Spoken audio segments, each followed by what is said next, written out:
साथियों, अगर आपके यूपीआई से किसी गलत अकाउंट में पैसे ट्रांसफ़र हो गया या फिर किसी नेट बैंकिंग के द्वारा किसी गलत अकाउंट में पैसे ट्रांसफ़र हो गया, तो यहाँ पर आप परेशान ना हो। आप सबको बता दूँ कि आप अपने यूपीआई से अगर गलत अकाउंट पर पैसे ट्रांसफ़र हो गया, तो आप कैसे रोक सकते हैं 72 घंटे के अंदर। उसके लिए इस वीडियो को आप ध्यान से देखिए। आप सबको बता दूँ, गलती से आप ऑनलाइन पैसे ट्रांसफ़र करते हो, नेट बैंकिंग के से ट्रांसफ़र करते हो, तो अगर गलती से आपका पैसे जो है गलत अकाउंट पर चला भी जाता है, आप बिल्कुल नहीं जानते उस अकाउंट को कि कौन से अकाउंट है या फिर कौन से अकाउंट पर हमने पैसे ट्रांसफ़र किया है। अगर आपको लगता है कि आपका जो पैसे हैं वो किसी गलत अकाउंट पर ट्रांसफ़र हो रहे हैं, तो इसे आप कैसे रोक सकते हैं 72 घंटे के अंदर, इस वीडियो में सारा कुछ आपको बताऊंगा। उससे पहले साथियों, चैनल को सब्सक्राइब करें ताकि आपको ऐसे इन्फॉर्मेशन मिलता रहेंगे। तो सबसे पहले आपको काम करना है कि आरबीआई द्वारा एक नंबर लॉन्च किया गया है, टोल फ्री नंबर। स्क्रीन पर दिख रहे होंगे, इस स्क्रीन पर जो नंबर दिख रहे होंगे, इस पर 72 घंटे के अंदर आपको कंप्लेन करना है। जैसे आपका कंप्लेन सही उस पर कंप्लेन देना है। जैसे आपका कंप्लेन सही रहेंगे कि आपकी जो पैसा किसी और अननोन अकाउंट पर जो है ट्रांसफ़र हो गया पैसा, तो उसको भी 72 घंटे के अंदर रोक दिया जाएंगे। ये आरबीआई का एक टोल फ्री नंबर है। इस टोल फ्री नंबर पर आप कंप्लेन कर सकते हैं जब भी आपके गलत अकाउंट पर ऑनलाइन पैसे ट्रांसफ़र हो जाते हैं या फिर नेट बैंकिंग के द्वारा पैसे ट्रांसफ़र हो जाता है। इस टोल फ्री नंबर पर आप कंप्लेन दर्ज करके आप आसानी से गलत अकाउंट पर पैसे ट्रांसफ़र होने से बचा सकते हैं। या फिर आपको गूगल पर जाना है, यहाँ पर आप ध्यान से देखिएगा। गूगल को सिंपली ओपन करना है। यहाँ पर आपको सर्च करना है एनपीसीआई। नीचे आपको एक वेबसाइट दिखेंगे एनपीसीआई। इस वेबसाइट को आपको ओपन करना है। कंज्यूमर पर आपको क्लिक करना है। यहाँ पर यूपीआई कंप्लेन पर क्लिक करना है।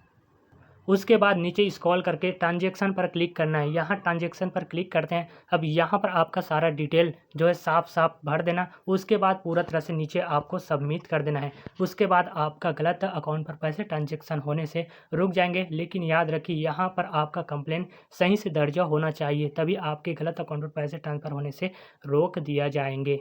इतना करने के बाद आपका इन्फॉर्मेशन सच होना चाहिए। आपका कंप्लेंट पूरी तरह से बिल्कुल सिक्योर होना चाहिए, मतलब कि सही आपके कंप्लेंट होना चाहिए। अगर आपका कंप्लेंट सही है तो आपका पैसा किसी गलत अकाउंट पर जाने से बिल्कुल रोक दिए जाएंगे और आपका पैसा रिटर्न आपके अकाउंट पर भी आ जाएंगे। ऑनलाइन पैसे ट्रांसफ़र करते हो किसी के बाद या फिर नेट बैंकिंग के द्वारा किसी के बाद पैसे ट्रांसफ़र करते हो, तो उस अकाउंट को पहले देख लीजिए। पहले देख करके उस अकाउंट में पैसे ट्रांसफ़र कीजिए। और जब भी आपके साथ इस प्रकार से कोई फ्रॉडगिरी गलत अकाउंट में पैसे ट्रांसफ़र हो जाता है गलती से, तो इस टोल फ्री नंबर से आप कंप्लेंट दर्ज कर सकते हैं, वो भी आपका 72 घंटे के अंदर। जैसे आप 72 घंटे के अंदर जो है अपना कंप्लेंट दर्ज करेंगे, तो बिल्कुल आपके पैसे उस गलत अकाउंट पर जाने से रोक दिया जाएंगे। और इसके साथ जैसे आप लोग गूगल पे, फ़ोन पे, पेटीएम का यूज करते हैं ऑनलाइन पैसे ट्रांजेक्शन के लिए, तो आप सबको बता दूं, वहाँ पर मैक्सिमम लोग ये गलती करते हैं। वो गलती क्या है कि आप लोग जो जीमेल अकाउंट अपने गूगल फ़ोन को लॉगिन करते हो या फिर फ़ोन पे, पेटीएम को लॉगिन करते हो, उस जीमेल अकाउंट को कहीं पर आप लोग यूज करने के लिए दे देते हो, या फिर बोले जाए कहीं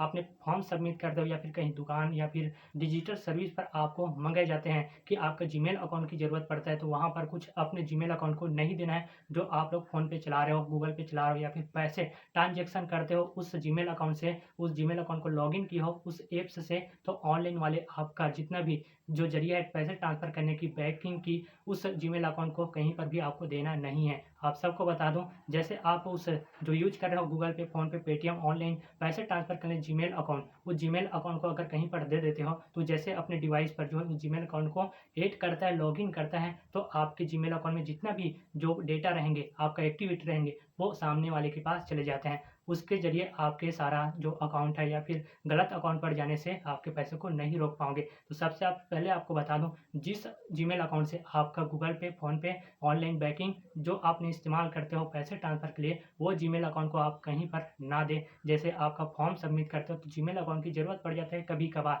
तो वहाँ पर भी वो जीमेल अकाउंट को कभी भी नहीं देना है। जब भी सामने वाले आपके उस जीमेल अकाउंट को जब लॉगिन करेंगे, तो आपके जीमेल अकाउंट पर जैसे गूगल ड्राइव पर आपके इन्फॉर्मेशन रहता है, कुछ ऐसे डॉक्यूमेंट भी रहता है, फ़ोटोज़ हो गया या फिर कुछ एसेट जो आपका बिज़नेस से रिलेटेड, या फिर बोले जा सकते हो कि आपके एक्टिविटी, उस जीमेल अकाउंट में जो भी एक्टिविटी रहता है, वो एक्टिविटी सामने वाले के पास चले जाते हैं और इसके ज़रिए आपके नंबर भी पता चल जाते हैं। तो ऐसे जो सामने वाले व्यक्ति आपके जीमेल अकाउंट पर क्या-क्या चीज़ें हैं, क्या-क्या एक्टिविटी है, वो सारे इन्फॉर्मेशन निकाल करके आपको इससे पते बताएँगे, तो आपको लगेंगे कि सही बात है। मतलब आपके साथ ये स्कैम भी हो सकते हैं इस प्रकार से। तो कभी भी ऑनलाइन इस्तेमाल करते हो नेट बैंकिंग या फिर बोले जाए तो गूगल पे, फ़ोन पे, पेटीएम ऑनलाइन ट्रांसफ़र करते हो मनी, तो यहाँ पर उस जीमेल अकाउंट को नहीं देना है जो आपके गूगल पे या फिर आपका ऑनलाइन पैसे ट्रांज़ैक्शन करते हो, उस जीमेल अकाउंट को कहीं पर भी आपको नहीं देना है। आपके एंड्रॉइड फ़ोन पर 3 जीमेल अकाउंट हमेशा अवेलेबल रहना चाहिए। 3 जीमेल अकाउंट क्यों? एक आपका पैसा ट्रांजैक्शन के लिए, आपके ऑनलाइन ट्रांजैक्शन के लिए, नेट बैंकिंग के लिए। ये तो आपका एक जीमेल अकाउंट हो गया, एक प्राइवेट जीमेल अकाउंट।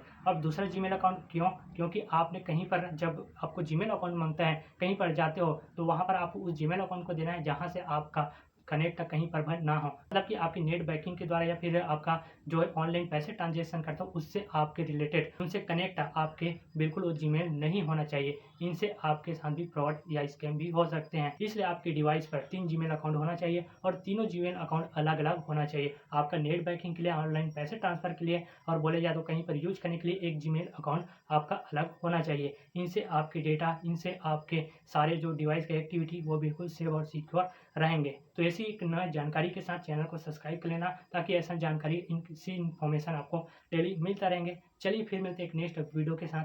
जय हिंद।